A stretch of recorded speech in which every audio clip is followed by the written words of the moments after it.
তেমন করে সবাইকে সন্তান ভেবে দেশটাকে সাজিয়েছে। আপনারা সকলে টেলিভিশনের মাধ্যমে, ইউটিউবের মাধ্যমে, মোবাইলের মাধ্যমে আমাদের জননেত্রী দেশনেত্রী খালেদা জিয়ার জীবন সম্পর্কে জানেন, আপনারা সবকিছুই জানেন। উনি এই দেশ থেকে একদিনের জন্য সরে নাই।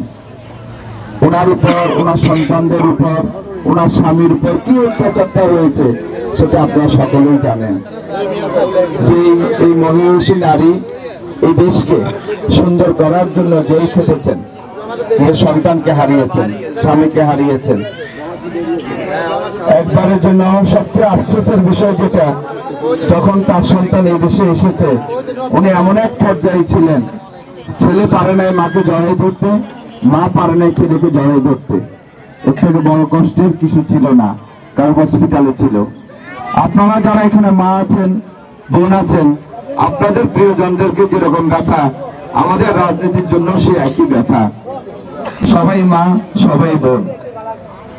আপনারা সকলেই প্রাণ ভরে দেশনেত্রী বেগম খালেদা জিয়ার জন্য দোয়া করবেন, তার দল বিএনপির জন্য দোয়া করবেন, তার হাতে রাখা দানের শীষের জন্য দোয়া করবেন, তার প্রতিনিধি এই অঞ্চলের গণমানুষের নেতা আলহাজ মোহাম্মদ শাহজাহানের জন্য দোয়া করবেন, দানের শীষে ভোট দেবেন এবং এই দলকে এগিয়ে নেবেন।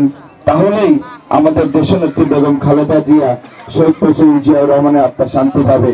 আপনারা যারা এখানে এই আয়োজন করেছেন, আপনাদের সকলকে ধন্যবাদ জানিয়ে, এই মা বোনেরা অনেকক্ষণ থেকে এখানে অপেক্ষা করেছেন, আপনাদের সকলের প্রতি কৃতজ্ঞতা, শ্রদ্ধা, ভালোবাসা জানিয়ে, সম্মান জানিয়ে, আমাদের নেতৃবৃন্দকে সম্মান জানিয়ে বিদায় নিচ্ছি।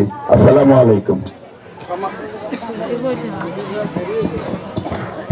সম্মানিত উপস্থিতি, আপনাদের অবগতির জন্য জানাচ্ছি যে মসজিদে সভাপতি মহোদয়ের অনুমতিক্রমে এবং মুসলিম লীগের পরামর্শক্রমে জামাত পিছানো হয়েছে। আমরা প্রোগ্রাম শেষ করে ইনশাআল্লাহ জামাত আদায় করব। সম্মানিত উপস্থিতি, মা বোনেরা দীর্ঘ